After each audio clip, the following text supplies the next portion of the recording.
again everyone, it's Mel at Stocksbridge Guitar Tech, and as promised in the last video, I'm back with this Glarry Telecaster to let you have a listen at it.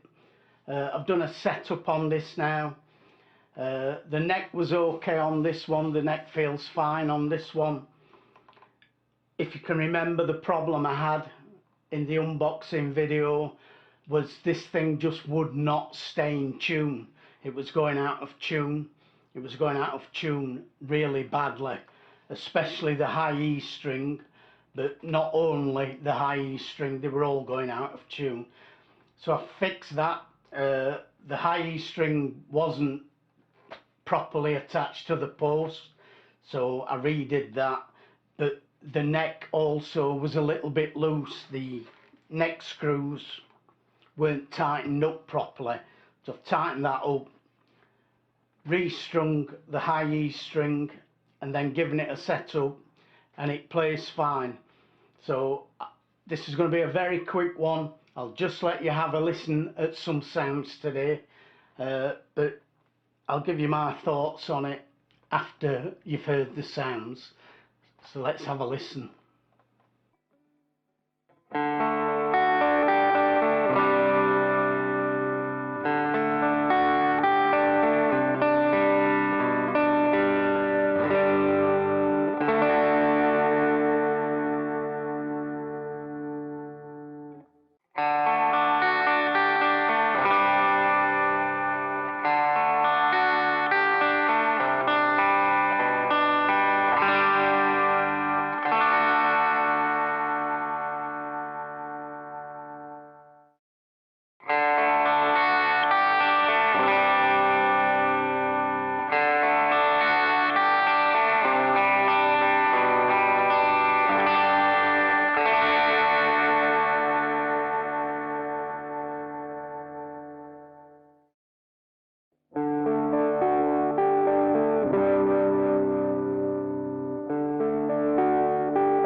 So there you go, that's what the guitar sounds like.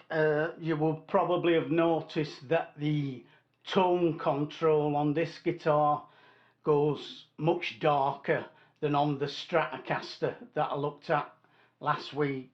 So this is the neck pickup, for example, with the tone on full, and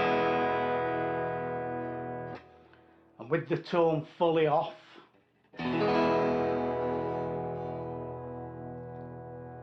So it does get a little bit muddy when you roll this tone all the way down, which the Strat didn't suffer from that problem. I suppose it's alright if you're into jazz. Might be okay for that kind of stuff, but I prefer my tone control to not go as dark as that. So if I were to keep this guitar, I would probably fit a new capacitor on that tone control so that it doesn't go quite as dark. It's not a massive problem. The other thing you may or may not have picked up on is in the middle position with both pickups on, the sound goes much thinner and weaker. So this is the, again, neck pickup. The bridge pickup, and then both pickups. So you get quite a volume drop, and it goes a bit thinner, and it's a very nasal sound.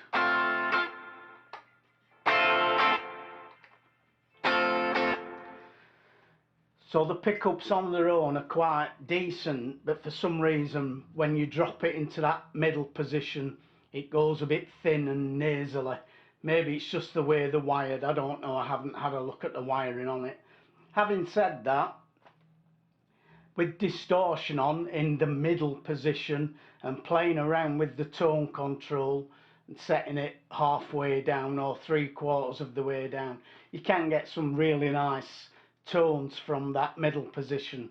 So it's not necessarily a disadvantage, it's just something that I'm pointing out, that there is that volume drop when you go into the middle position and it gets a lot thinner sounding.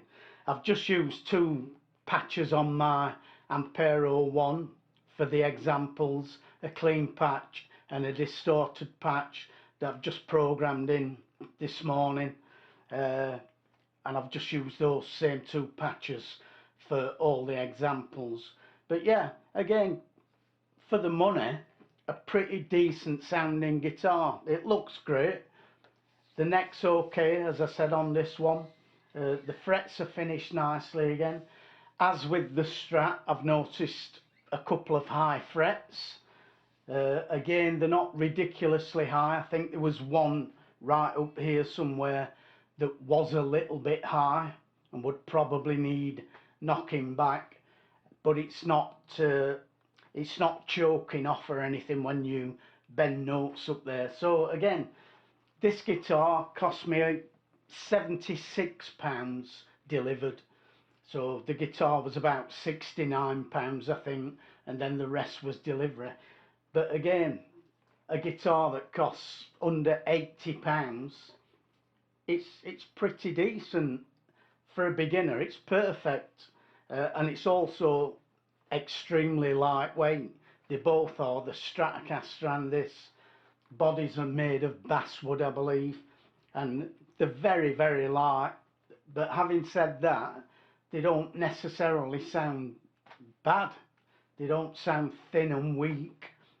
So some people might even see that as a plus, rather than having a heavy guitar, especially if you're gigging and you're doing a set for an hour.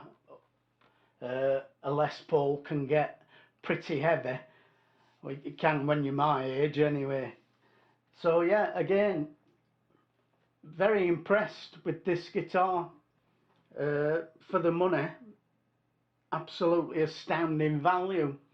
So again, if you're in the market, if you're looking for a budget beginner's guitar or a second instrument as a backup, or a rehearsal guitar, have a look at these Glarrys, because they're pretty decent for the money. This one doesn't have the Glarry logo on for some reason, just has a blank headstock, but it is a Glarry. And as I said, I'm very impressed with them for the money. Are they the best in the world? No, but I've certainly had guitars that I've paid more money for in the past that haven't sounded as good as these, haven't looked as good as these.